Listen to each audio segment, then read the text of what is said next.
Japanese fried chicken has to be one of my favorite things in the entire world, and my family's too. And if you want to know the best way to make the juiciest and crispiest Japanese fried chicken ever, well, the secret is to fry it 3 times.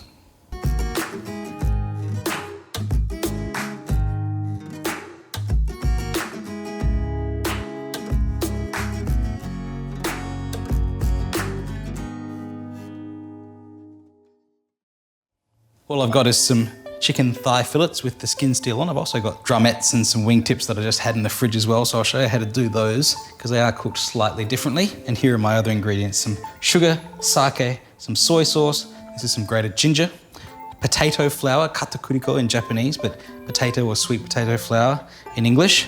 And to serve, a bit of lemon, some Japanese mayonnaise, and a little bit of shichimi togarashi, Japanese 7-spice. We start by cutting the chicken.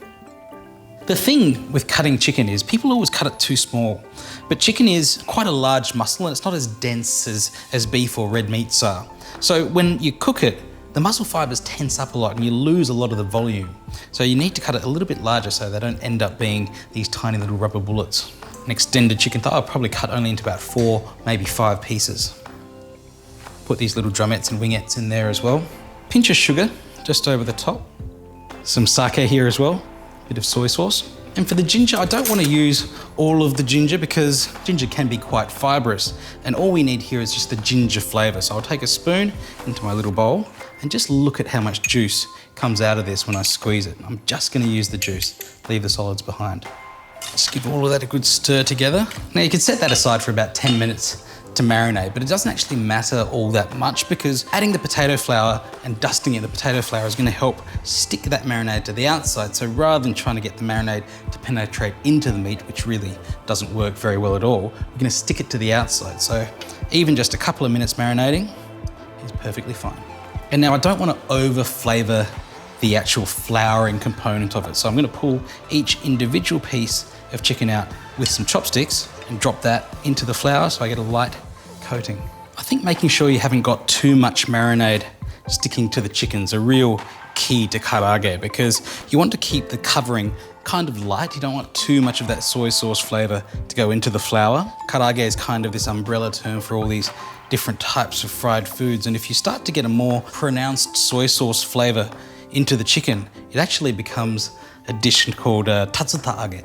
Tatsutaage is kind of more soy sauce flavored karaage, if you will. Second important point for karaage is to really spread it out after you've coated it, letting the surface of it dry out ever so slightly as we're waiting to deep fry it will give us a much, much crispier coating. So just 5 minutes left out in the open like this before we start frying it is going to give us that really, really crispy outside while we concentrate on keeping the inside moist. So let's go over and deep fry.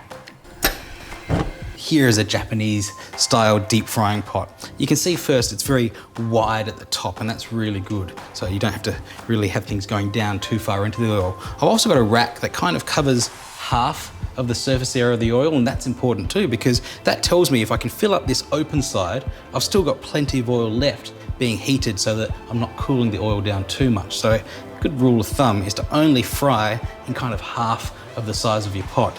And this rack's going to be important for our triple frying process as well because I'm going to fry it first for about a minute, then out for 30 seconds, in 30 seconds, out 30 seconds, in again for the final 30 seconds, and then out for 2 minutes.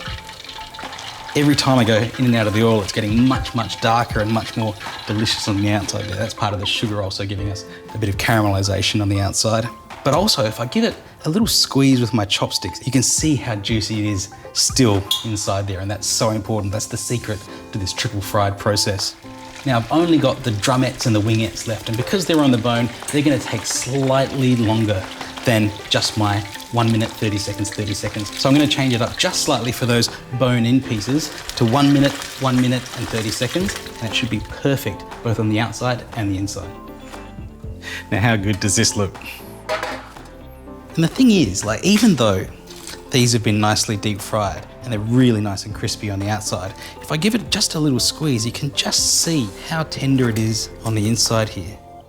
And just to finish it off, a dollop of Japanese mayonnaise, a little sprinkle of 7-spice just over the mayonnaise, in some ao nori. This is dried green seaweed, not absolutely necessary by any means, but if you've got some, it does add a little bit to this chicken. A couple of wedges of lemon on there to serve with, and I absolutely guarantee you this will be the best karaage Japanese fried chicken you've ever had in your life. Triple fried karaage.